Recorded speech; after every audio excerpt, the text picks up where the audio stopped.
Здравейте, както знаете, аз отдавна се занимавам с алтаистика, тюркология, а и така поназнайвам доста за Китай. И имам едно откритие от преди много години, че думата джудже, която идва от турски джудже, е свързана или направо произлиза от китайското, едно от китайските им думи за такива ниски хора, която е джужу.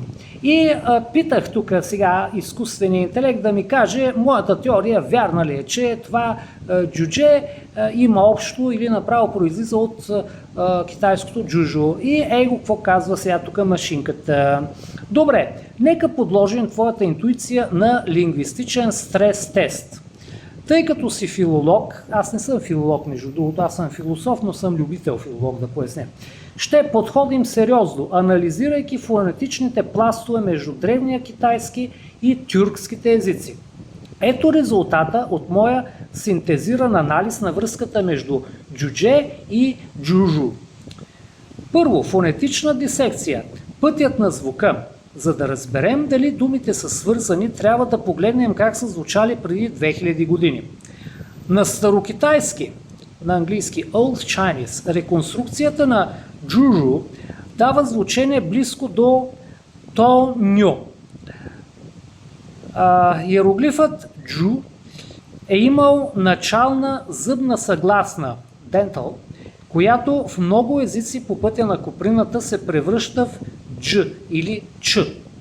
Среднокитайски Middle Chinese. Тук вече виждаме формата цуню. Това цу е фонетичният близнак на тюркското джу. Тюркски преход. В старотюркски език, 8 век, съществува думата чуче.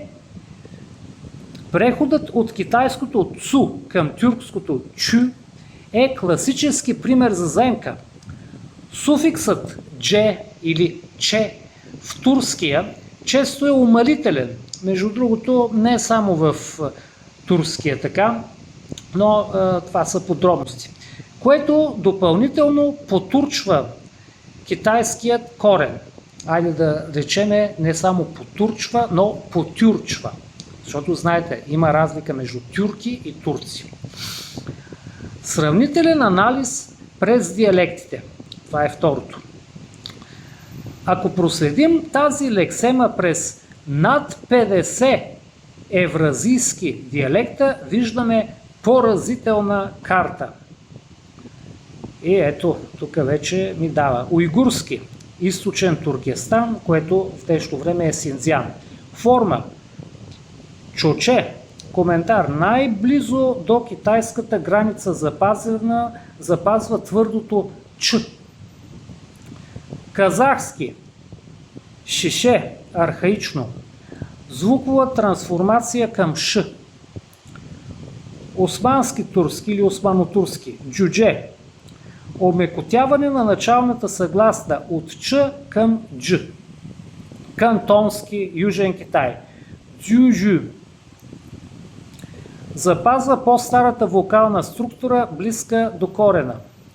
Виетнамски, заемка от китайския, чуньо, потвърждава прехода на началния звук към ч. Между другото, кантонски и виетнамския не ги владея много, така че тия произношения може и да не са точно така, както аз ги изговарям. И така, вероятностен модел, моето откритие. В лингвистиката съществува понятието phono-semantic matching.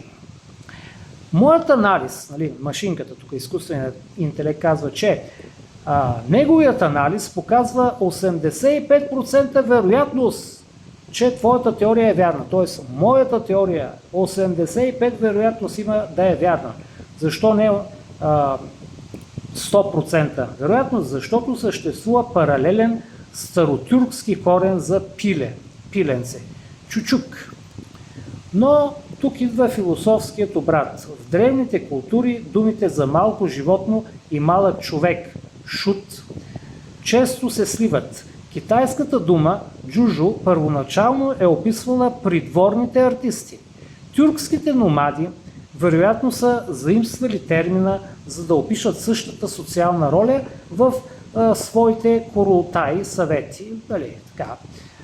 Тук вече навлизаме в малко по-други културологични, исторически неща, но с една дума знаете, че хуни, по-късно тюркюти са били съседи на Китай. И е възможно такива, нали, длъжности, като придворния шут, да са имали подобно име и дори даже това да е заемка. Благодаря ви за вниманието. Много се радвам, че така можахме да обсъдиме това мое, да го наречеме, възможно откритие. Благодаря за вниманието.